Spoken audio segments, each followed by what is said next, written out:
We are live on YouTube, Sure. going live on Insta also.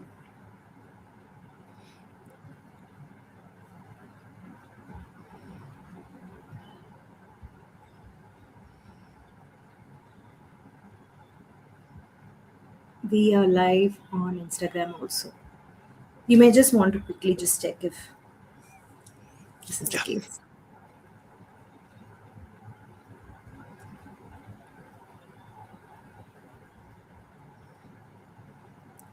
I don't see it yet.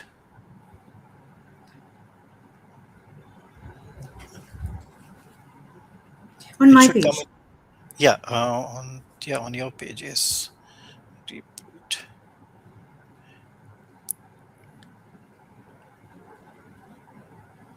No? No. We are on the rebuild with Midhu page, right? Or No, the other one. the other one. Uh, Okay. yeah, okay. Can you Where we just posted. You want yeah to, okay. just tell me the names once so that Life Reject, Midhu Luke. yeah, So you'll see. life reject. Okay, got it. Yeah, Yeah, I can see. we are live, isn't it? Yeah. Yes, we are live.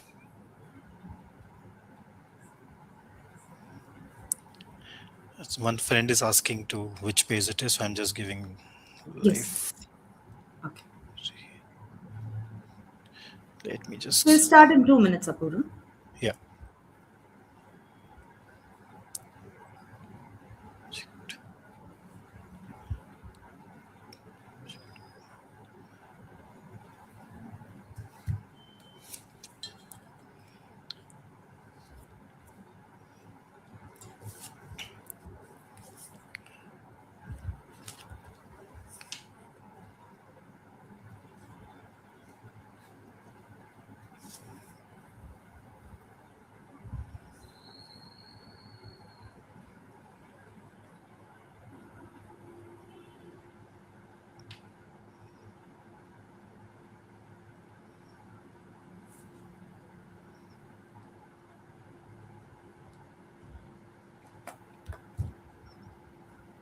Back to the studio.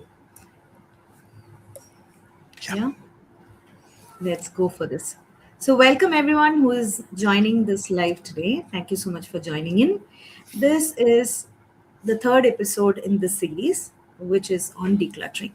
So, the whole series started on the philosophy that decluttering and letting go of things that no longer serve you can create place for something new experiences. And if it's, we talked about physical decluttering on the episode one, and digital in episode two, and now we are talking about emotional decluttering. So if it's, probably you've got a TV which has been there for decades, you've kept it there because it's your grandmother's and you just can't give it away. Make space for that. Maybe you're going to add an exercise equipment, or could be anything, or you might just keep it just free, because you don't have anything else to add, and that gives you a little more space to walk around maybe. And same goes with logical or digital decluttering. And today we're going to explore what is emotional decluttering. And we have Apoorva, the founder of Tribal Circle, a close friend and a fellow psychologist. Welcome, Apoorva. Hey, thank you so much, Midhu. Great to be here. Always good to talk to friends on topic of psychology, emotions. Absolutely looking forward to it. Thank you. Thank you for joining. So, Apoorva, let's start with you. What is emotional decluttering for you?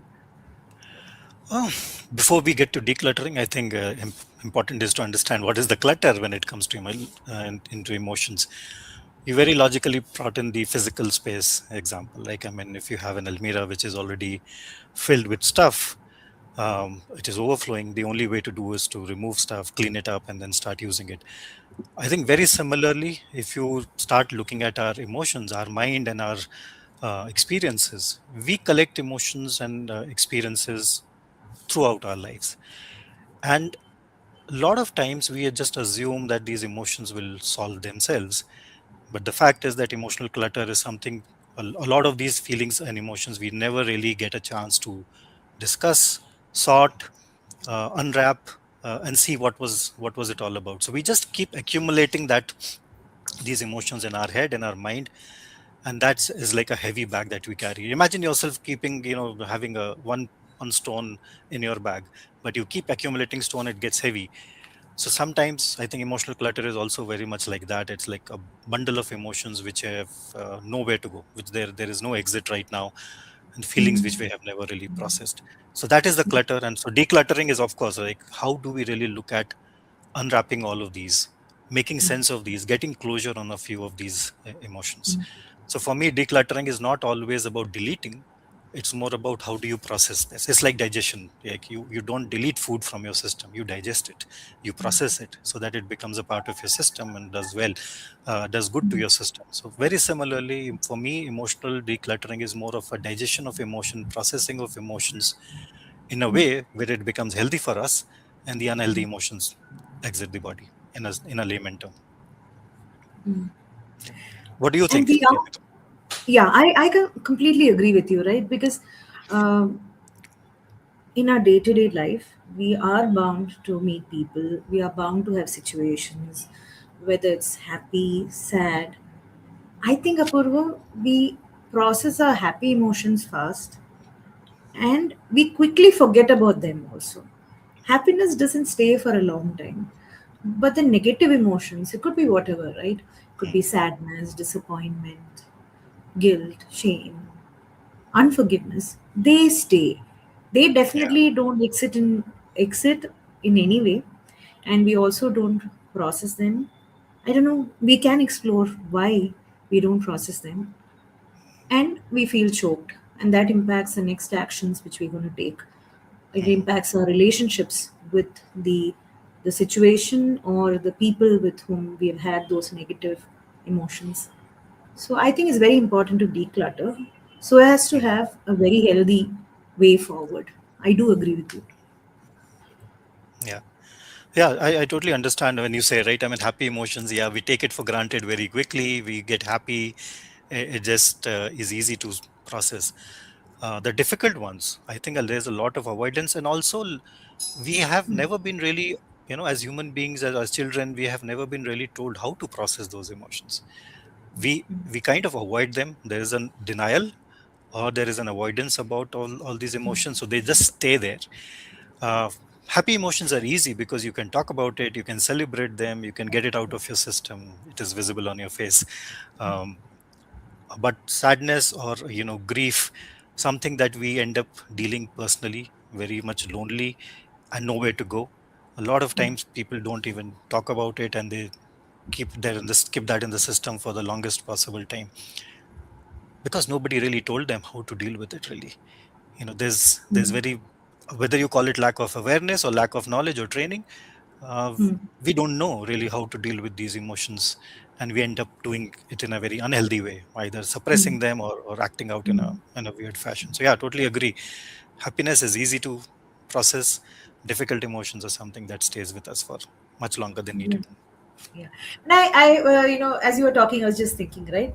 So, taking a very materialistic example, you buy maybe, I'm going to say Maruti 800 because that's what I could remember. Maybe with your, well, I haven't bought a Maruti 800 because I wasn't that old when I have, the I have. car was. Firstly, you're No, my revealing my very. dad had, my father had. So Okay. that Yeah. that was my birthday gift. So yeah, I remember that Oh, very wow. well. So, Okay. Okay. So, uh, because it is a birthday gift, then you're going to be very happy about it and owning it at a very young age. Then when you are going to buy a car with your own money, you would not look at the Maruti 800. You will probably look at some higher version of it, a higher cost, because that Maruti 800 is not going to, or buying the exact same thing in a different color also may not give you the happiness. Your standards of expectation are kind of rising up. So, yeah. I mean, and you want more, and it just goes into that spiral. But coming back to decluttering here, right? So, I think you talked about grief here. Why don't we process not just grief or guilt or shame or disappointment? We are not taught and we are not aware. That's what you're mentioning. Is there any other reason why we don't process them? I have some reasons, but let me Yeah. hear you first. No, I think apart from the awareness, and I think there's the sheer intensity of these emotions are not something that we are very comfortable with. They are difficult emotions to deal with. It requires a lot of courage for you to say, example, guilt or shame. Mm, mm, It takes a lot of honesty for somebody to come and even to think about it, that I'm going to address it. The easier way out is to suppress it and not talk about it and trying to forget about it from your system, trying to just avoid that conversation. I think it's the intensity that comes along with it. Secondly, there is a lot of if there is another party involved, mm, if I say myself about myself personally, if there is another party to which I would like to, the better thing would be to go and have a discussion. mm, I think a lot of these conversations are uncomfortable, maybe leading to confrontation, and something that a lot of people would want to avoid. And it's better to deal with it myself rather than really going and having a hard conversation with somebody, because that takes courage, that there are risks involved, there is image risk, there is a relationship risk that might be mm, attached to it.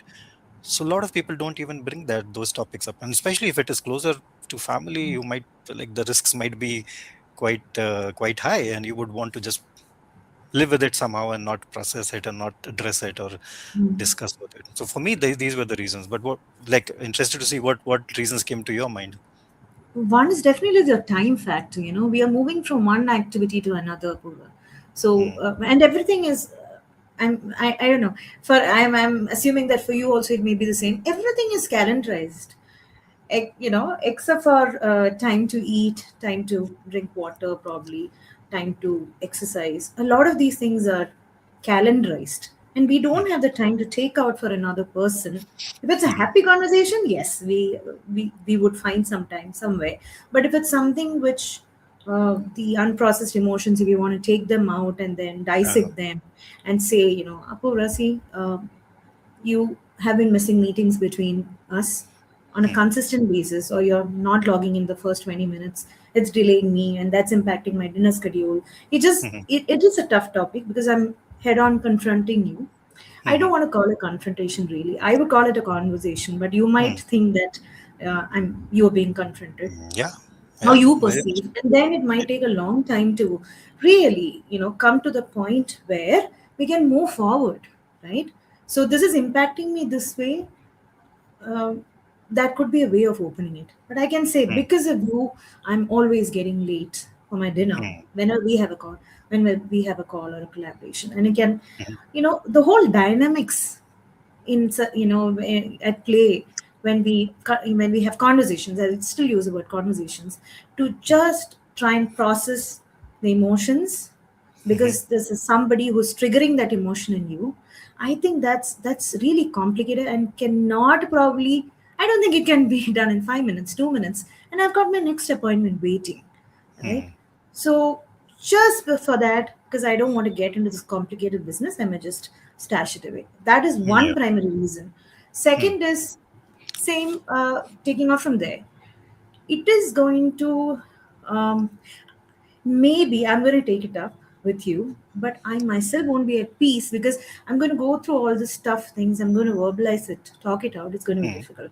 And for you, yeah, because I'm pointing fingers at you, can I say that? Or pointing out something which needs a change from you, you're also going to feel bad. You're going to close yeah, the conversation maybe with an agreement, but that has created a lot of yeah, difficult atmosphere.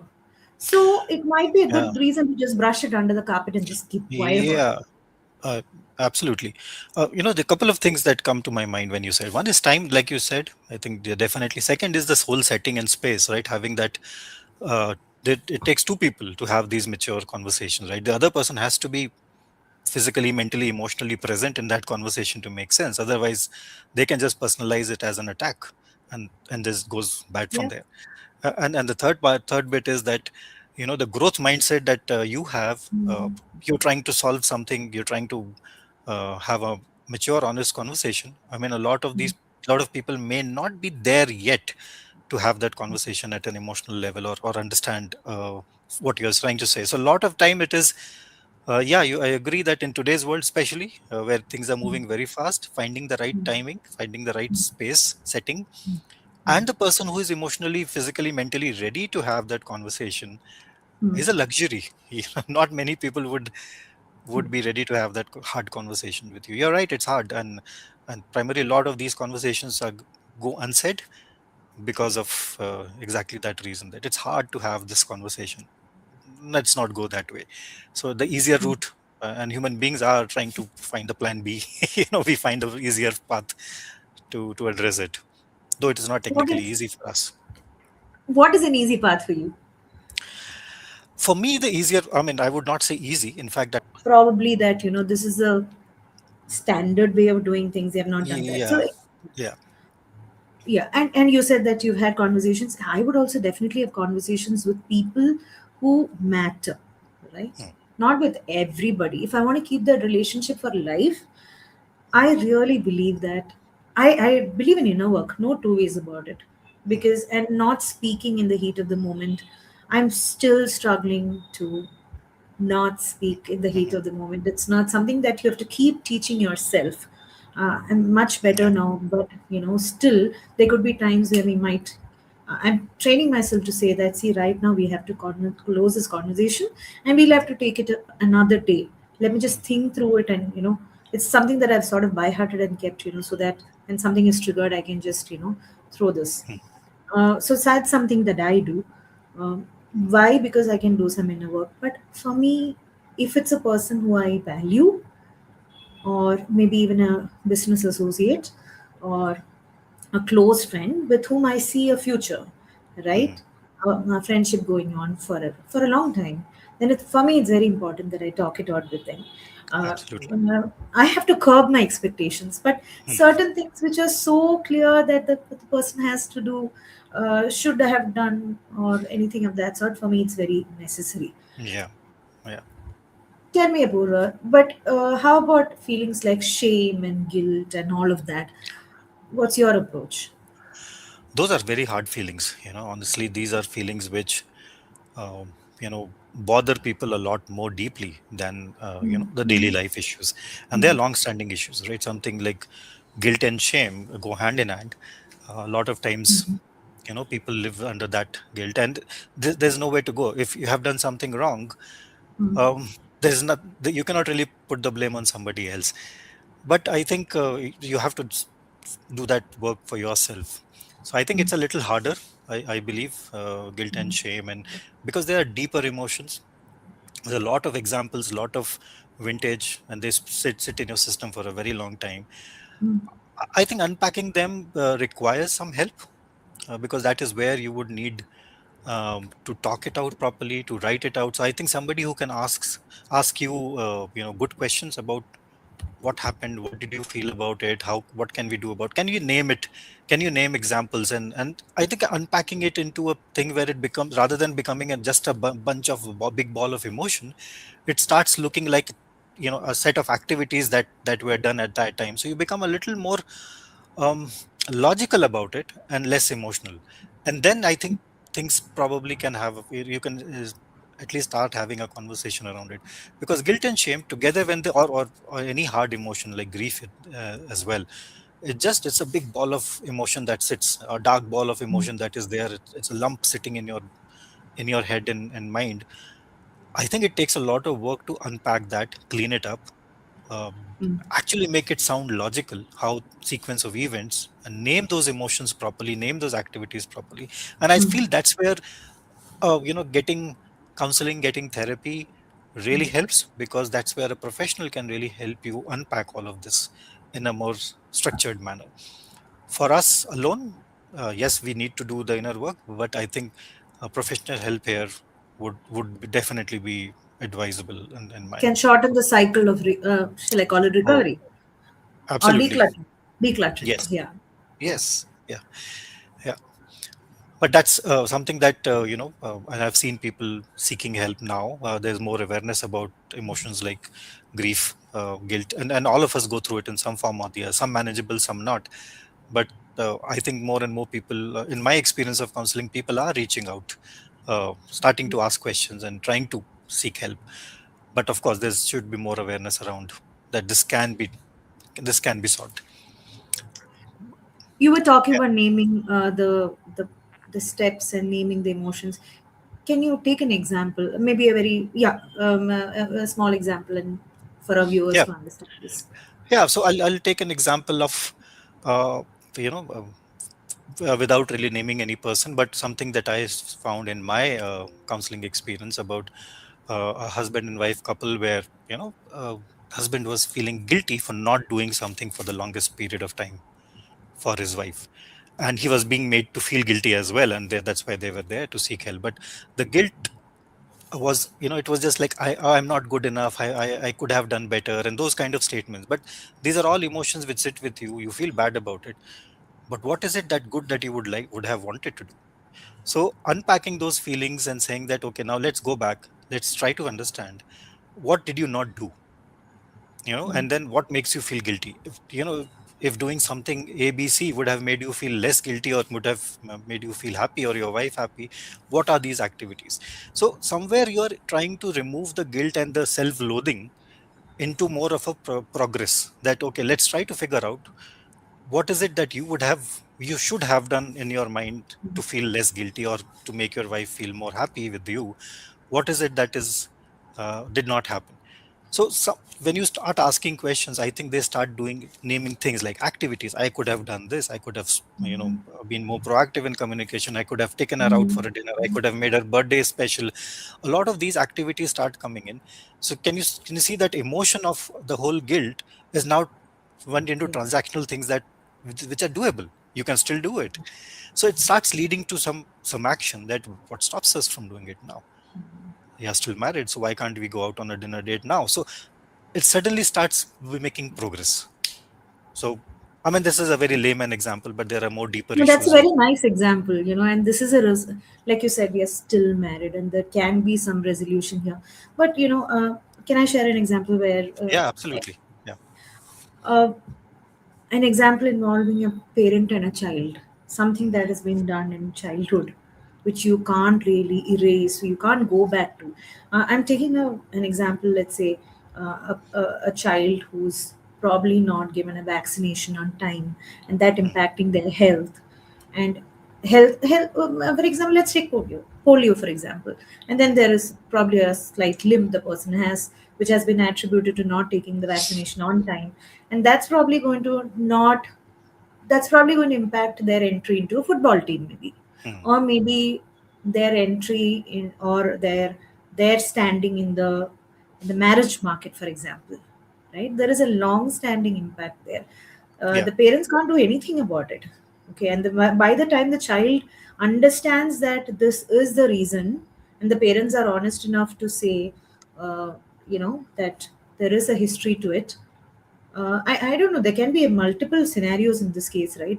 The child because they have been transparent, and they have said that this issue has happened also because we couldn't do it on time, or we missed it because we went for a vacation, or probably we didn't have the money yeah, to, or whatever. Depending on that, the child can probably appreciate the parents' honesty and reconcile, or the child can blame the child who is probably now an adult now, can mm, keep blaming them all through. Or mhm. it is a little difficult scenario depending on how much you can do about the Yeah, correction, yeah. and this can What? also impact the relationship between the parents and the Oh, children. yeah, yeah. I think the parental gift, especially for mothers, is very high when something goes wrong with the child. I think it's something, and you cannot undo it. That is something that you end up living with all your life. It's something very difficult to come to terms with. So yeah, a lot of these emotions are not easy to unpack. You have a very deep sense of guilt around it. So yeah, you know absolutely, for each its own very different versions of emotions that sit in our head. I think a lot of it, some of it can be worked upon easily, but some of it definitely requires more professional help, is what I believe. Yeah, yeah. Yeah. It's not probably possible to in our podcast talk about the various ways of doing this, but some require a lot of effort. That's what we Yeah. sort of understand from this. Yeah. Can we talk about grief as an emotion, right? You did mention in brief about grief, but not at all an easy thing, especially if you have a complicated or multiple layered grief. And Yeah. grief is not only associated with death, right? Yeah. Yeah. Yeah. Yeah. So grief is can be of so many kinds, right? I mean, it's a grief of not having a life that you wished you had. those kind of Apurva, do you think our network is unstable?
You can hear me? yes, I can hear you now. Were you Something went. talking when I was not there? I mean, I think I Yeah, went off mute. Yeah. yeah. The screen went blank. But yeah, we have just last two Apologies, minutes. network issue. Yeah. Yeah. No, no, So no. last two. No, Yeah. no. We can continue. We can continue. Okay. Yeah. So If that's for okay with grief, you. Yeah. yeah, of course. So for grief, I think, yeah, like you were mentioning, that it's not only about death or losing something. I think not having a life that you wanted to is Yeah. also grief. Not having a conversation that you wanted. So grief can, I mean, a Yeah. lot of times we assume it as the worst case scenario, Yeah. but a lot of daily life smaller griefs which we can manage at our own level, Yeah. or something that we think we deserve but couldn't get, a job that you couldn't get, the marriage that you couldn't have. A lot of these griefs, play a very important role. I think a lot of it. I'm not talking Mm. about losing a loved one, because that's a very different, Yeah. very deep grief, very difficult to come to terms with. But a lot of grief that we, you know, put it on ourselves can be worked upon with some amount of decluttering. And that is where Mm. I think, uh, not every grief is equal. Not every Mm. grief is as hard as we make it to be. Some of them can be managed with a little bit of emotional wisdom. So I think Mm. for me, I would definitely, just the physical activity, just going out for a walk in nature, just Mm. doing things which makes you happy, in the Mm. moment. Writing, singing, creating something, playing with kids, playing with animals, getting an animal, going to a farm. A lot of these things I have seen, it has worked personally for me, where you start feeling better because you see life in a different perspective. You have to really shake yourself and start doing things differently. So whatever the method is, it's a mixed bag of things. What works for you, it's like a box of different chocolates. What chocolate is your flavor, you can pick. If you don't like white chocolate, take the dark one. So, but try it out and see. And so a lot of times, uh, for harder grief, yes, I understand it takes time, it takes help required, it takes a lot of thinking and coming to terms with, making peace with it, because it's a permanent loss. But for the other daily life issues that we end up putting it on ourselves, I think there are activities that you can do to unpack them, uncover them, replace them with something better. But yeah. You know what comes to my mind? I Yeah. think a minute ago you mentioned the conversation that you could not have, right? Because you were denied a conversation. Maybe let's assume that you were denied a conversation. You denied a conversation that I really needed to have with you. There is also that this, I think, is a very difficult emotion, unforgiveness. Yeah. It can Yes. also yeah, occur in that the parent son Yeah. scenario that we talked about. There can be unforgiveness there, and there can be unforgiveness at various levels, and and I think influenced by something that you said, right? It is not just about blaming or anything there. For me to call it to find closure, I might need a sorry from you, a Mm. heartfelt apology. So Yeah. it's very important for me to confront you. Mm. Sorry, have a conversation with you. Have a conversation with you, and And confront say, sometimes, it's required yeah, sometimes. yeah. Yeah. How do you suggest that? How do you deal with unforgiveness? See, forgive, it is very easy to say that forgive the other person. It's a very hard emotion to come to terms with, because forgiveness, feels like you're letting the person off the hook for something. For example, if you have done something wrong and I have to forgive you without a genuine apology coming from your side, yeah, I might sound like a bigger person that I let it pass, I let it go.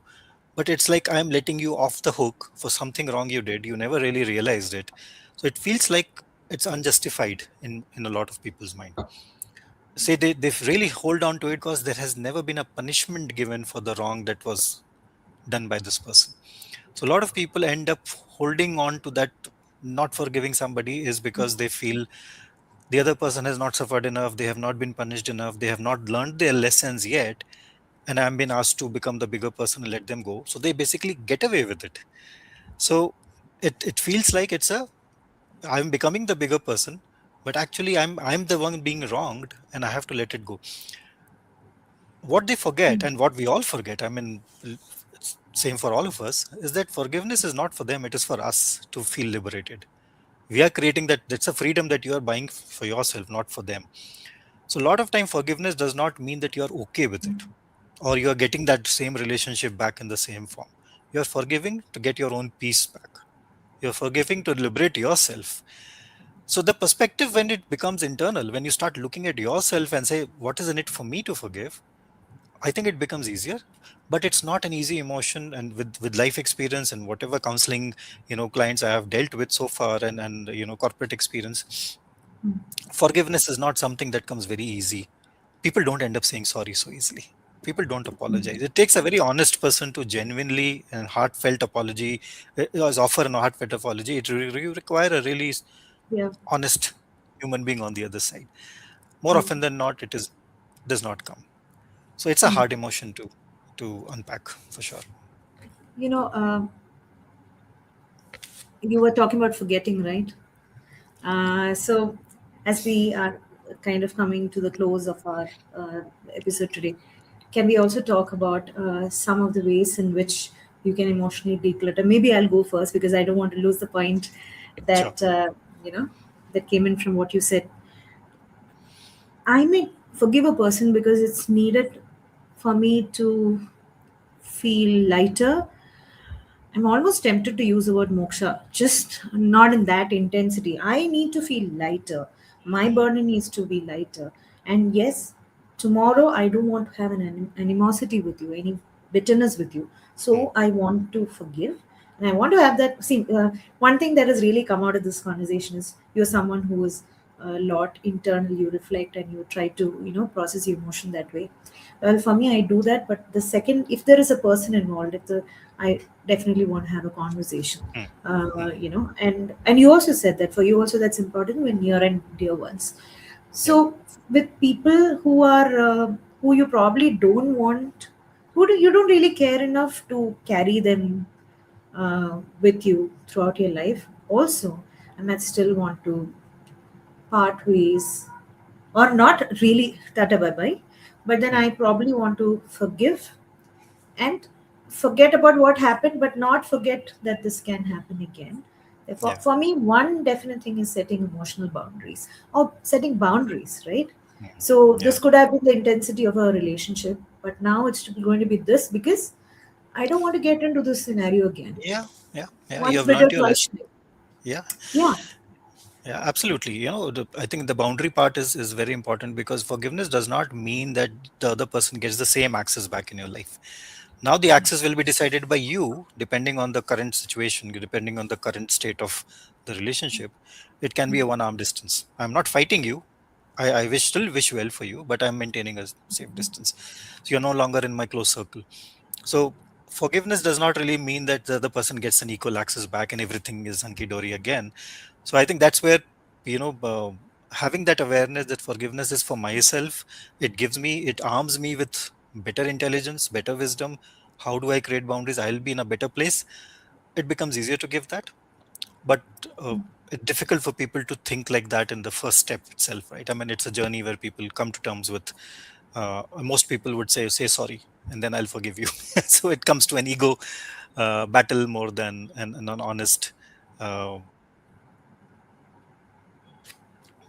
Yeah. Yeah. And the sorry might be just said just for the sake of it. Are you there? Are you there? Apurva, are you back? Is Apurva, I can hear you. Did I lose you again, Vidhu? I think you. I can hear you. I can hear you. Yeah. Okay. I could not. So yeah, so your Okay, screen okay, was stuck for okay, some time. Yeah. okay. Okay. So yeah, I agree with you there, and it's also about not feeling those. When I think of you, I need to feel okay. If not, have something, some bad emotion rushing to me, and that's Mhm. also very important for me to feel like. So that's something that I do, and Mhm. I we understood that you do a lot of writing. Can you tell us some, a little about that?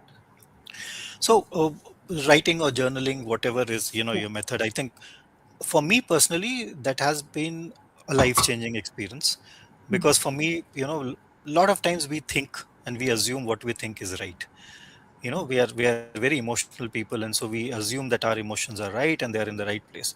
What has happened to me is when I put pen and paper in my when I actually put a pen in my hand and start writing, I start becoming a little more, emotions are there, but I actually become more honest.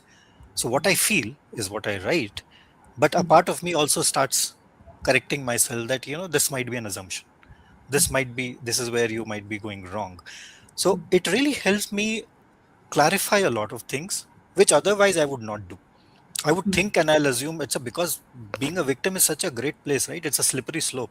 Everybody's wrong, but not me. But when you start mm, writing, I think the logical part of me gets more activated, and I start writing things as it is, mm, not like I'm being wrong. I actually become more honest, so I understand where other people might be wrong, what is missing in my own thing. So I become more transparent and honest human being, and I start writing, and it also helps me clarify things properly. I'm able to sort things so that the whole jumble gets sorted into a more. It's like a box of clothes which were put together. Now I have just unpacked them into and kept them in a sequence. All the t-shirts together, all the shirts together, jeans together. So that really helps me clean up my emotional wardrobe. So writing has been that method where. Whenever I do, I think I feel I get one or two really good ideas. I know, oh, this is an action that I could have done or I should do now, or something I should stop doing. So it's a very, very, it's a cathartic process where you end up knowing something more about yourself. For me, it has been the case. Now, for some people, it might be different. No, I think it has to. Well, I'm not saying has to. I believe it. For me, also, it starts with self awareness and writing or talking loud, and you mentioned about labeling emotions also, and the reason, understanding the root cause. For me, writing as such, I make a whole lot of notes whether I'm in a meeting or a notebook and a pen is mandatory for me. Hmm. So it starts for me also. It starts with awareness and also setting expectations that I work on my expectations. I can expect something of me, but not from the other person. That's something that again I've been teaching myself. um, is there anything that you would like to add before we conclude in a few minutes? I No, want to talk about something which is going to come next, but over to you to sort okay. of, yeah. Yeah. No, I think it is a very important topic that we are discussing. So for me, whoever sees that, now or later, I think Yeah.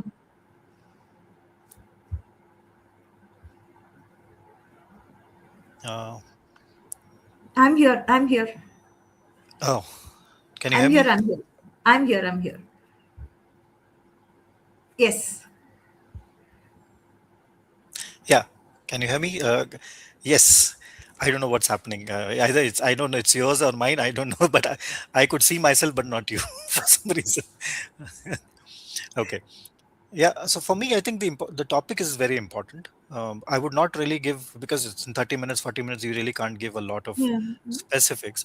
But I think if we are able to create any awareness around it, how important our emotions are, to listen to them, because that's something we have never ever been told to look at. We have been like, be strong, don't cry, get up, fight, time will Yes. heal. So Absolutely. yeah. So a lot of these statements are sitting in our head. So we feel as if it's a wrong thing to talk about our emotions, especially for, I mean, I'm coming from a man. It is very hard for men to talk about emotions because, oh, be strong, don't cry. So those kind of things, I think, needs to be rewired a little bit. Maybe schools need to do, counselors need to do a better job of creating more awareness. Offices need to do a better job of creating more awareness around emotions. So it's a long journey, but I think it's a, still it started to happen, is what I feel. But still a long way to go when it comes to we talking honestly about how I feel, how you feel, how I made you feel, how emotions are impacting us is very difficult uh, to have a conversation on. I love that perspective which you brought about, right? That we are we are taught actually we are not taught to process emotions. That's fine, but we are taught not to process emotions. In fact, I was having a conversation with a very dear loved one, and he was saying that, see, I want to move forward. I don't want to keep Mhm. talking about all this. But when did we ever Mhm. talk? It's just that the episodes are recurring and repeating, but he is never willing to talk because he wants to move forward and he feels that talking about that and dissecting, and we are talking just the entirely opposite part of it. It's about Mhm. processing emotions so that we are able Yeah. to move forward with clarity, Yes. improve our relationships. You also use the word clarity, improve Yeah. our resilience, probably improve our relationships. So Yeah. whoever is watching this, please take some time to declutter. Maybe some practices, what will work for you. So there are a lot of things that we discussed today. Yeah. And so, Apoorva, we were talking about this, and I was talking to Sheshadri also about this. We who joined us in episodes 1 and 2. Uh, we are planning to form a WhatsApp group, as you're aware of it, a 4 week decluttering series, exactly on the lines of the Mhm. episodes that we've been doing so far. It's going to mirror, so anybody, any gender, any location can join, and it's going to be a group thing. The group will take you forward, and we're going to Mhm. work through some of this. So after our conversation, I'm going to be putting that as the place for people to join if they're interested in a Sure. WhatsApp Yeah. decluttering challenge. And also, talking about the next series, though we are not talking about the day of the next series, the topic of the next episode, I mean, is going to be relational or relationship decluttering. So please do tune in and watch, and Sure. have an awesome time, Apoorva, chatting with Same here, you. Vidhu. Yeah. Thank you so much. It was wonderful. It's like having a coffee talk with a dear friend. Deep conversation, good ones, Cheers. great points. Lots to learn. Yeah. Cool.